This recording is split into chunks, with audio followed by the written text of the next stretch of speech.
Good afternoon, everyone, and welcome back to the Suburban Rifleman.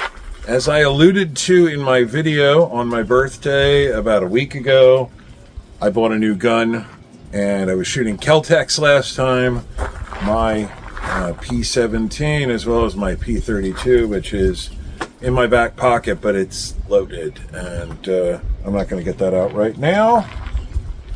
And of course, what I bought was another Keltec. Many of you are probably familiar with the Keltec P-15. This is currently being billed as the lightest and smallest double-stack 9mm on the market today, and I would definitely believe it. It probably doesn't look all that small when you see it on camera. It didn't look all that small in the photos, although of course I believed that it was small because it's being sold as the smallest and lightest. But I don't think really until you get this in your hand, you can fully appreciate just how small this pistol is. Frankly, I don't know how they fit 15 rounds into it. It comes with one 15-round magazine and it comes with one 12-round magazine. This is the first time I've had it out to the range. I just picked it up yesterday and opened up the box for the first time. The pistol came with a sort of standard range of accoutrements. Again, two magazines, one 15, one 12. It came with a crappy little plastic trigger lock that nobody's ever going to use, a manual, some stickers, and a little plastic orange chamber flag, which my club does require flags, so I'm actually glad to have a chamber flag.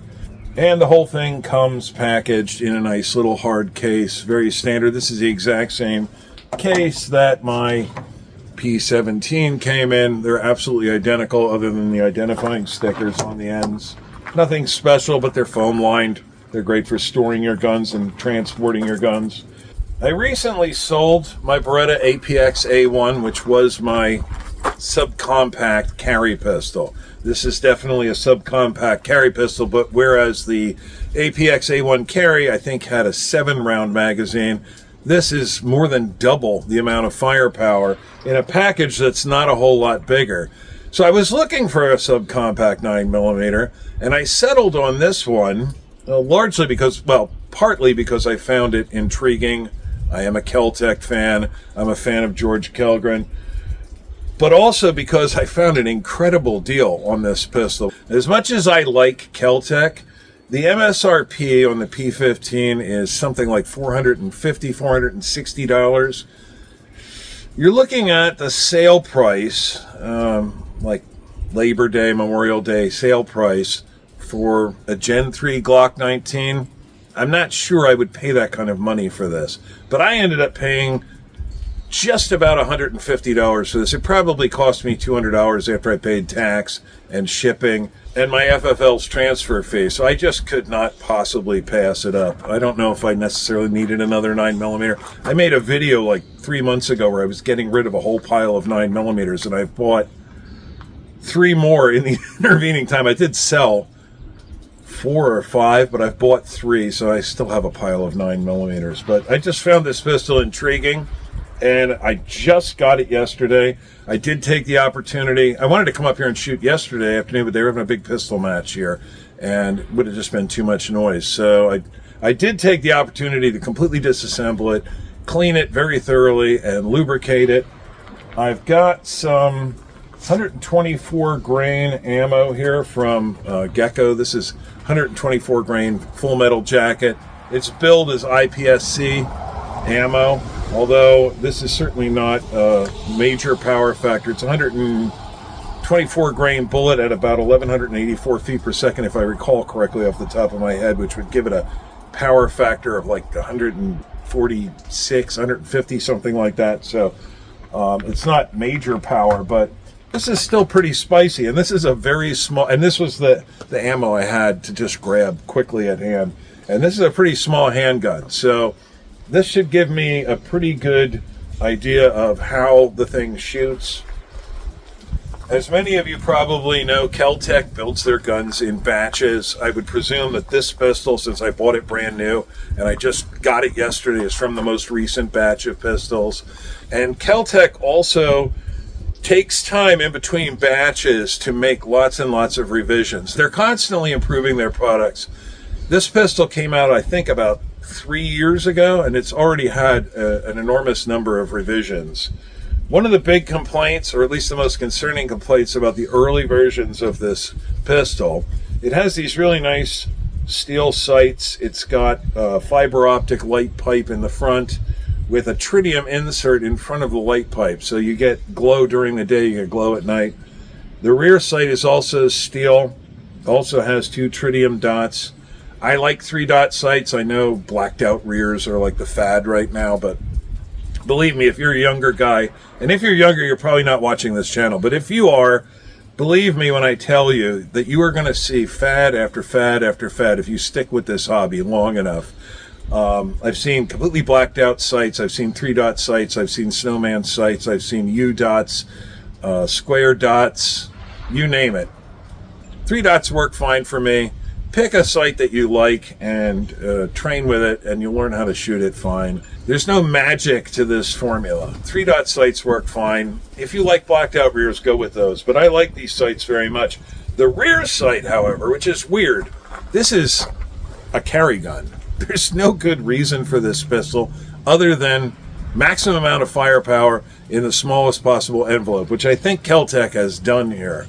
There's really no reason for a fully adjustable rear sight, and one of the big complaints early on was that the adjustable rear sight in this pistol, which is very similar in design to the adjustable rear sight in the P15, they're not the same sight, but they're similar design, that the windage adjustment screw would come loose and the sight would constantly drift over to the left. There's a little spring-loaded plunger in here that's constantly providing pressure over to the left, and then the windage adjustment screw pulls the sight over to the right. So the rear sight would slowly drift to the left.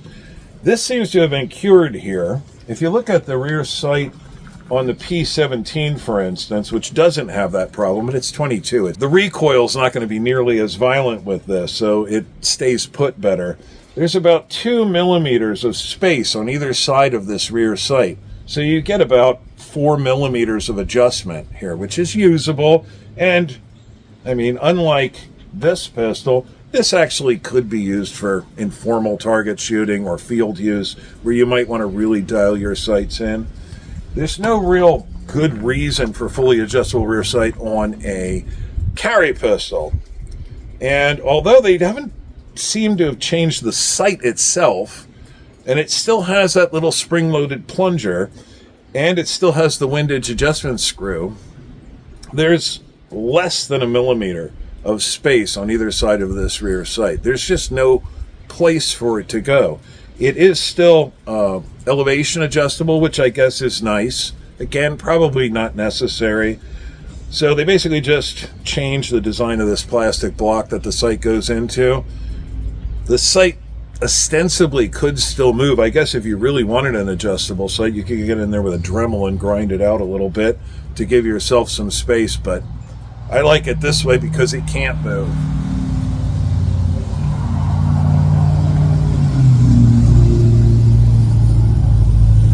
57 Chevy Bel Air, I think, on a trailer.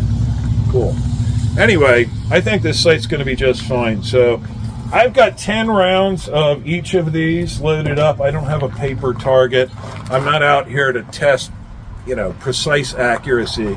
I'm just going to be shooting at some of the steel gongs we have here and testing the function of this pistol and seeing what it's like shooting this tiny little clown car of a pistol. This thing has got to be built like Doctor Who's TARDIS. It has to be larger inside than it is on the outside. I don't know how you could cram 15 rounds into something like this.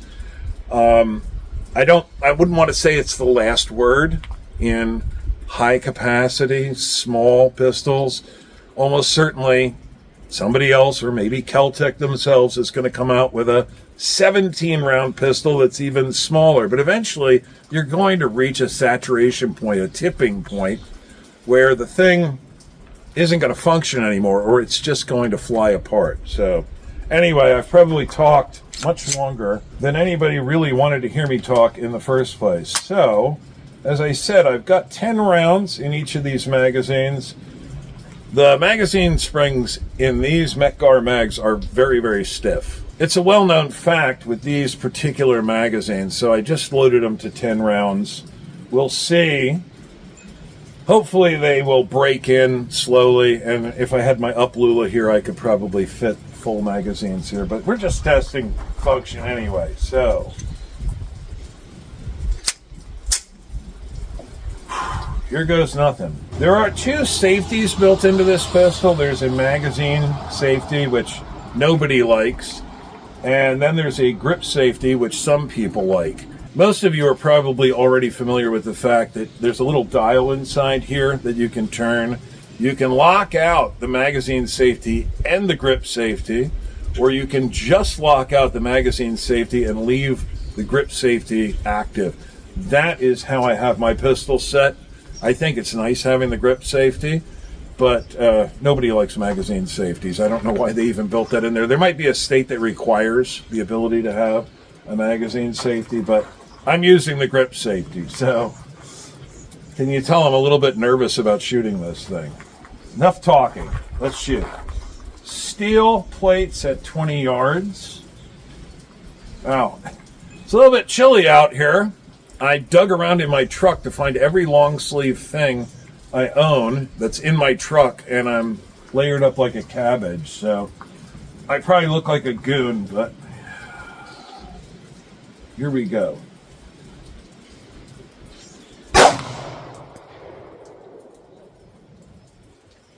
I was expecting much worse recoil. That's not bad at all. Okay, I hit the gong. I think I'm shooting a little hard.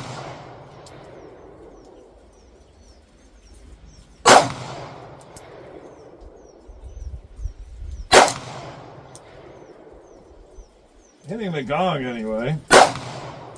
I can see there's quite a bit of muzzle flash from these loads.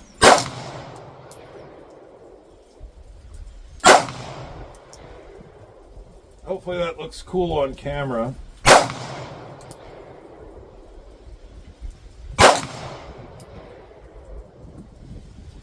It's snappy.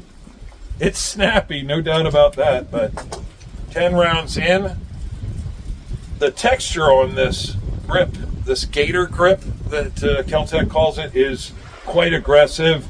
This ribbing on the back strap is also quite aggressive and has left some little grooves in my palm. Let's try another 10 rounds.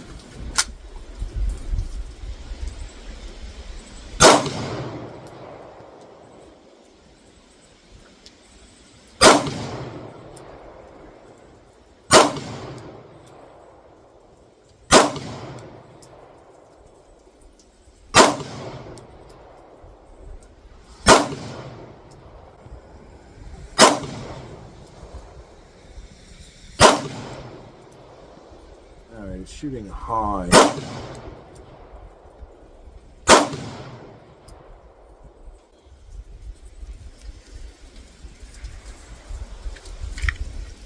It is snappy. No doubt about that, but it's really not as horrendous as I thought it might be. And again, this is a carry pistol. I'm probably going to come out and shoot a couple of boxes through this thing a year. I'm not going to be shooting matches with it or anything like that. I don't see any screws coming loose. Some folks have talked about the slide release working loose.